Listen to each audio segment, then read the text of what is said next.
Hi, I'm Steven, the calculator guy, founder of DeFi Dojo Discord, and today we're going to talk about SummerFi. SummerFi used to be known as Oasis. It was like developed by the MakerDAO team to sort of work with MakerDAO and allow these hyper leveraged positions on things like the DAI USDC Uniswap position and a variety of other positions. It has recently transitioned into SummerFi. You can see oasis.app is now SummerFi.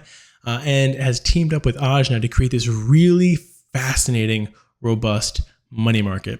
Money market is a borrowing and lending platform where you can leverage your assets. And while I'm not usually a huge fan of leveraging things with mixed delta, like leveraging up ETH with USDC or leverage shorting BTC with some sort of stablecoin, I am a huge fan of leveraging LSDs or liquid stake derivatives, also called LSTs, liquid stake tokens, liquid staking tokens.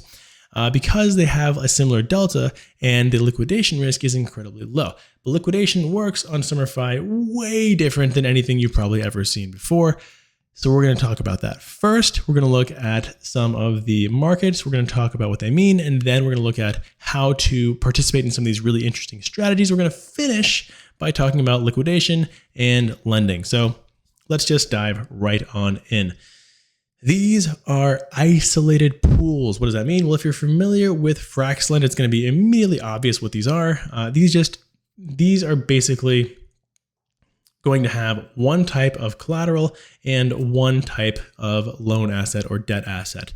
And each individual pool will have no exposure to any of the other pools. So if you're lending ETH here, you're not exposed to anyone who's lending ETH down here.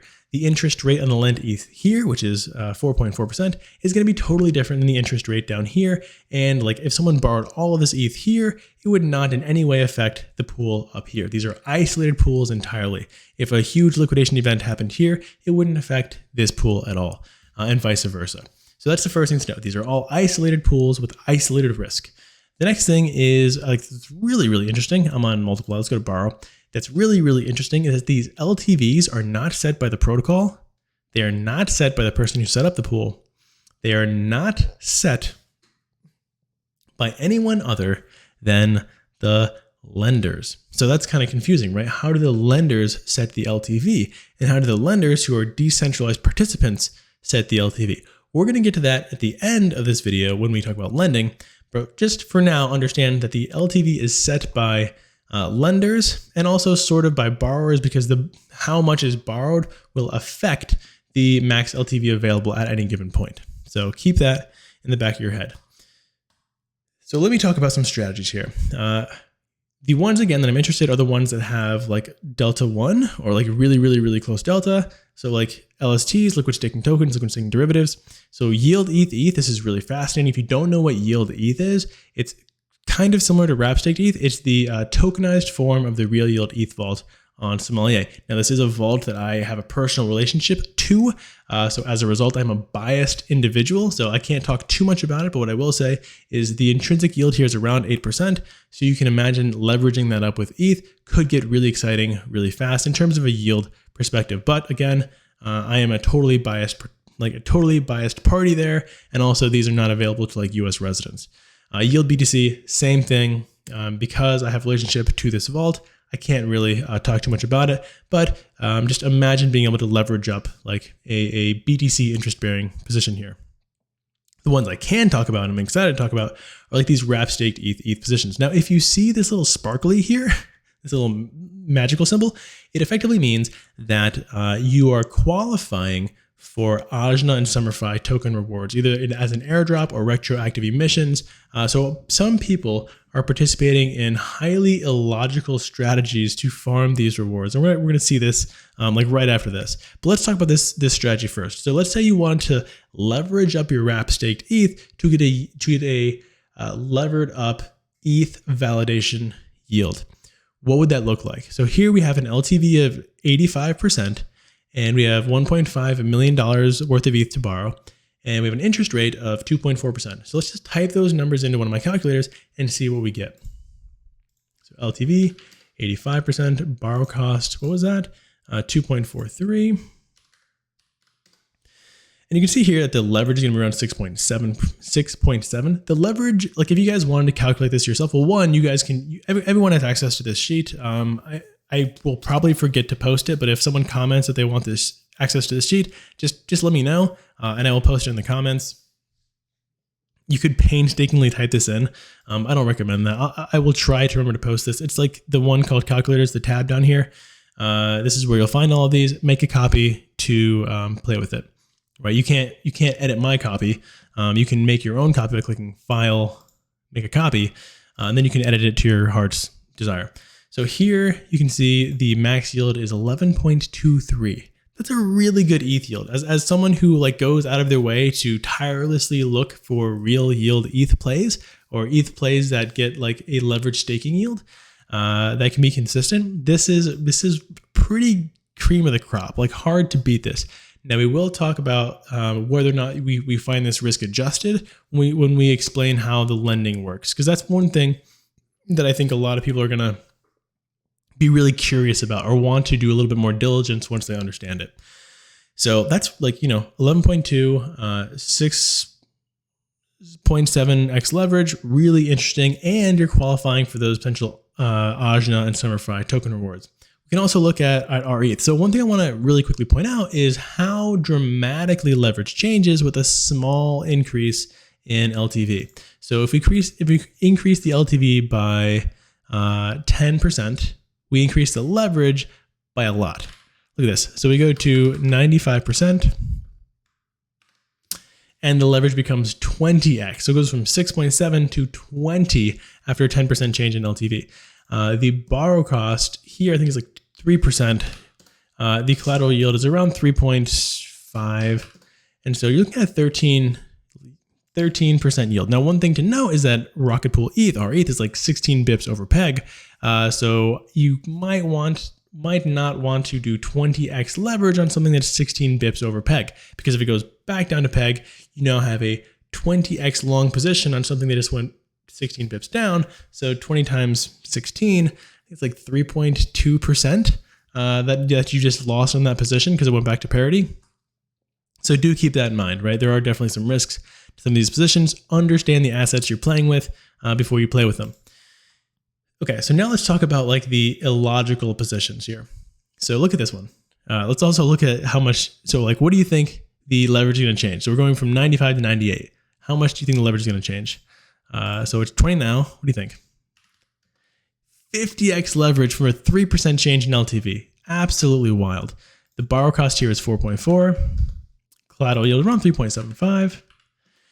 Negative 30%. So why are people leveraging CBETH here? Well, I'm of two minds. I think that there are two possibilities. One, CBETH is slightly depegged, and they say, okay, well, I can do 50x leverage and it goes up by 10 bips. That's 5%. That's amazing. And maybe that's true. Maybe that's why they're doing it. I don't know. I think that's kind of crazy if they are. The other reason is, because the potential leverage is so incredibly high, you can really disproportionately farm this airdrop, right? Because you can borrow and loop so many times that your borrow is going to be like 40x your principal. So you might be able to farm a disproportionate amount of these SummerFi and Ajna airdrop retroactive emissions. I think it's kind of crazy to do that, but this is DeFi. It's the Wild West. People are nuts. So let's say you wanted to do that, but you didn't want to like spend your whole evening clicking, borrow, convert, recollateralize, borrow, convert, recollateralize, like the traditional looping methodology. Let's say you want to do it all in one click. Can you? Well, the answer is yes. That's sort of why Oasis was built in the first place, for these one-click hyper-leveraged positions that could earn a really leveraged interest rate on those Uniswap positions. So go to multiply, right? And let's say you're looking at the one that I think is the most risk-adjusted, I would say, is the wrap staked ETH one. It's a good yield. It's around 11-12%. Lido ETH has the tightest peg out of all of the LSTs. And it's a really good interest rate. It's also qualifying for those potential airdrops. So like this one to me is probably the most risk adjusted. Like if you get liquidated on it, don't blame me. That's on you. But like, anyways, let's look at it, right? Like if Lido suffers a black swan tomorrow, please don't come blaming me. I can't predict the future, guys. So anyways, one thing you'll notice is the borrow cost says 1.7 here, and the borrow cost on the last page said 2.4. For me, like I don't really know why that is, but I will always go with a more bearish assumption because I would rather be pleasantly surprised than like unfortunately disappointed. So I'm going to stay with the 2.4%. I'm going to make my bearish yield assumptions off of that. And if it is 1.7%, I'm going to be really happy. So, okay, I click understand. Now, one thing you're going to realize here is that you can't actually leverage as much as you wanted to. So remember we were seeing 85%. Let's go over to 85% and see what they say. What it says here, when it loads, is going to be like, I can't borrow that much because it makes me eligible for liquidation.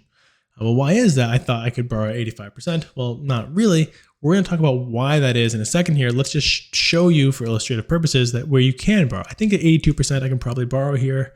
Yeah. So at 82% I could borrow. So we're going to see why. It has to do with the buckets people are lending at.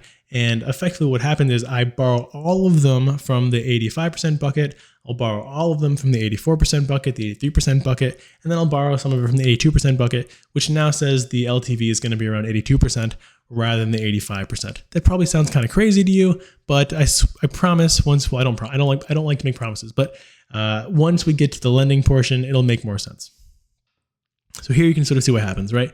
You're going to be buying a lot of wrap staked ETH because that's what leveraging is. Leveraging is borrowing some asset. So you're borrowing wrapped ETH and you're shorting that. You're selling it for wrap staked ETH. Now, I hope they route this through 1inch because what 1inch will do is just like stake it and convert it because they have an interaction with Lido.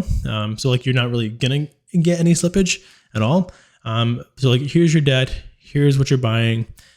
They say there's some slippage. There really shouldn't be any slippage because there are plenty of aggregators which will just use the Lido smart contract.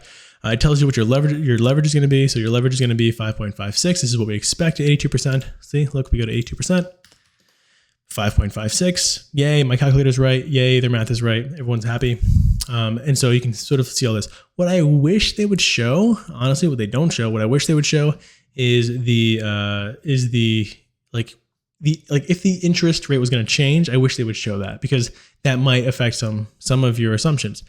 Now, luckily, because of the way this protocol works, interest rates can be much lower than on other protocols. That's one of the major benefits of SummerFi. Again, we'll get to that when we talk about lending. So anyways, that's how you would do this. If I had 10 ETH on me, I don't. Anyone wants to send me 10 ETH, I will gladly take it. But this is where you would create that position. And then there you go. You would have to monitor it and you'd be pretty happy. Your liquidation point would be quite far away. I don't think they're going to tell you where it would be here, but at 82%, wrap staked ETH would have to suffer this incredibly malicious, like Lido would have to go under effectively for you to even get close to liquidation. That's farther than Lido has ever been depegged, even before Shanghai.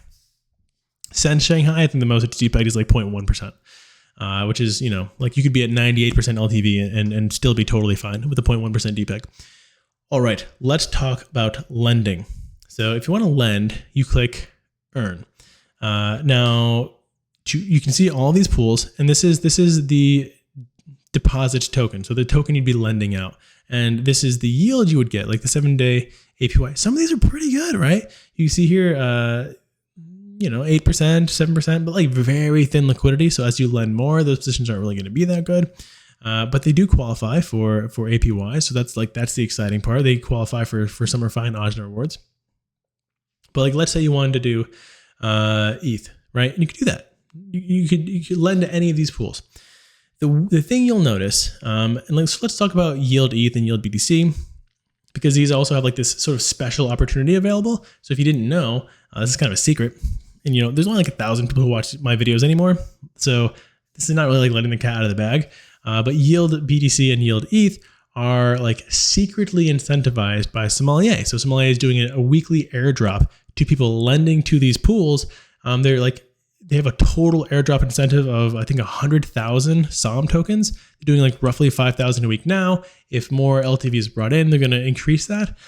So like right now, lending wrapped Bitcoin and lending ETH here gets somewhere around like 25 to 30% APR. And the really weird thing about this is that APR is airdropped to your Arbitrum wallet in SOM, which like this is on ETH mainnet, but you're getting the airdrop on Arbitrum. The reason why is because that's where most of SOM liquidity lives, on Camelot. So it's like easier to either LP with it if you wanted to, or like realize that APR if you wanted to. So it's kind of interesting. Anyways, if you wanted to lend, let's use a really easy example. Let's use ETH USDC, right? Yeah. So basically, what you're doing here is picking, let's do 100 USDC. You're picking a price. This is like effectively a limit order. You're picking a price of ETH that you're willing to buy it at. This is how liquidations happen, right? So it's saying like if the price gets here and someone triggers a liquidation, then you are willing to swap your $1,000 for ETH at that price. So everyone participating in these is basically participating in limit orders.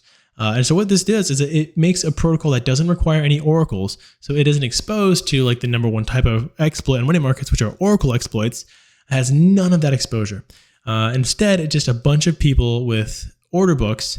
And it's kind of a really cool mechanism. We're going to see like the other side of this on Ajna here in a second. So let's say I am willing to buy ETH at like 1460, right? I'll lend there. Why not?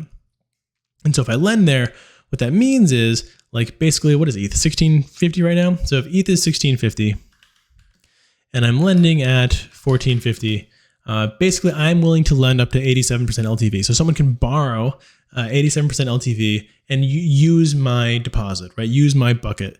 And that's totally fine. If people are only borrowing above 87% LTV, like they're only borrowing at 90% LTV, then no one's going to be using my bucket unless the price of ETH goes down, in which case they would be. So like that's kind of an interesting thing here. And if your asset's not being utilized, this is kind of a game theory thing. If your asset's not being utilized, what's happening there is that you're not making any interest. So like you're not getting any yield at all from that. You're only getting interest if your assets are being utilized. And that's kind of how Ajna keeps the interest rates really low, because they're only paying interest to those loans that are actually being used instead of paying interest to everyone who's lending, like most major money markets. So this is again, really, really cool and really novel, but it's like not without some concerns, right? So let's look at those concerns. And like, let me just also show you, like maybe you're not totally comfortable with the like setting limit orders to buy stuff because you just wanted to lend and make money. So for the ETH yield positions, or like even let's say wrap staked ETH. This is one that everyone can understand, right? So I think wrap staked ETH right now is like I forget the peg, 1.06 or something. So highly unlikely that you would ever be anywhere near 1.01, right? Again, that's like a black swan event. Lido has crashed. The world's on fire. So you could do this and you're very, very unlikely to ever realize that. And if you did, like that's a fantastic buy, a fantastic way to pick up some wrap staked ETH under peg, because remember, this is an asset that is arbitrageable. You can go over to Lido and you can redeem this for the underlying ETH at a premium. So like this is a great way to buy assets if they ever go under peg, while also getting a yield, and then like take those assets and go and arbitrage those. So it's kind of a cool way to set limit orders for arbitrageable assets. That's another way of looking at it. Just for your edification, the yield ETH asset, which is like, again, that tokenized real yield ETH position, which is getting 8% intrinsic yield, that's like 1.0388. That's where that peg is at. It's already gained roughly 4% interest, in like a quarter. So we're pretty proud of that. So, you can also set the same sort of limit orders there if you wanted to. All right, let's look over on Ajna. So if you want to find out information, like the accurate information about how much liquidity is available, you have to go to info.ajna. Let's go over to pools. Let's look at some of these pools. What you'll see is the debt and the quote. So you can see here, let's just look at the yield assets because those are the ones that I know the best. You can see here how much is lent and how much is borrowed. So the quote is how much is lent. There's 80 ETH lent. 76 of those are being borrowed. So clearly people are interested in leveraging this one up. Here in the BTC one, there's 6 lent and 2.5 borrowed. So a much more room to be borrowed here. Now, the way it works is kind of interesting. Let's go over to wrap staked ETH. So let's go over, because again, this is an asset that everyone can kind of understand. Wrap staked ETH. Okay. So let's look at these buckets. So look at all these buckets. These are the different prices. Remember those limit orders I was telling you about? These are the different prices people are effectively lending at or willing to buy at if wrap staked ETH goes below them. So if wrap staked ETH goes below these prices, then people will liquidate these positions and these positions will close. Like what happens is they swap. So the person who had the collateral will swap for the lent asset, and the person with the lent asset will swap for the person who had collateral at a specific price, right? It's just an order book, basically. So the LUP is the lowest utilized price. Is that right? Lowest utilized price. Yeah. What that means is like this is the LTV that people have borrowed to. So down to like all the way down to 9.94, which I probably going to be something like 90% LTV, or this is going to be that 85% LTV we saw earlier. So this is that 85% LTV. You can see why, like if we borrowed any more, it would go down to the next one, right? Because this is almost 100% utilized. And then you have this tons of stuff lent right here. Now, remember what I said, if your loan is not being utilized, you're not making any interest. So these positions, people lending at 0.94, lending at 0.92, they're not getting any interest. Which also means they're not qualifying for those Ajna airdrops, which is a pretty interesting scenario here. Okay, so these also don't qualify for liquidation. So the only way you can qualify for liquidation is when the I'm hoping I get this right. It's when the HTP goes above the LUP, then all the positions above that, I want to say, are then qualified for liquidation. Something like that. And then those positions can be kicked. What that means is they get kicked into the auctions here. Like there's almost never any positions here. There's like a few that have been liquidated way back when ETH crashed from like 19 something. I would say way back. It was like last week, 19 something to 16 something. And there were some liquidations then, but there haven't been any in a long time. But you would see them here, and positions have 1 hour to change their collateral or to increase collateral or to like close their position. Because like someone could try to liquidate a fully liquid position that's like not under the quote price or the market price. But like, you know, no one would try to auction on that because it would be unprofitable, and the person could just close their position. They have an hour to do that. So if you get queued up for liquidation, you have an hour to fix your potential liquidation problem before people get to auction on it and the auction gets closed. You can see there are some settled ones. This is all in one day, right? When there was that big flash crash, and these were all really, really small positions that were closed. So that's SummerFi in a nutshell. I know it's a lot. Again, like the biggest things to take away from it are you can borrow and lend really interesting assets with really compelling interest rates that you don't really see anywhere else. Like maybe if you get matched on Morpho, you can see interest rates this good. Sometimes Compound has interest rate this good. You would never see this good of interest rates on Aave. But the thing to know is that it's much more like an order book money market rather than your traditional money market. If you're a lender, your loan has to be utilized for you to get interest. Also, if you're a lender and you're trying to qualify for the airdrop, your loan has to be utilized for you to get the airdrop qualification. And if you're a borrower, if you're borrowing at if you're borrowing at 95% LTV and then the LUP goes below 95% LTV, you could qualify for liquidation even if your position is still like way below the market price. But someone could try to liquidate you. Now, what does that mean? It means that like they could try to kick your position because technically it's qualified for liquidation, but people would then have to auction on it. And if there's no auctions on it and they kick it and no one does anything, they lose a bunch of money. So like there's no incentive to do that. And I mean like a bunch of money. And then like if anyone does auction on it, the worst that happens is like now you've switched assets at that price. The person who was lending at that price and you who had collateral at the LTV, you switch with a bit of a liquidation fee. Liquidation fee is like a few percents that goes to SummerFi. So like do keep that in mind.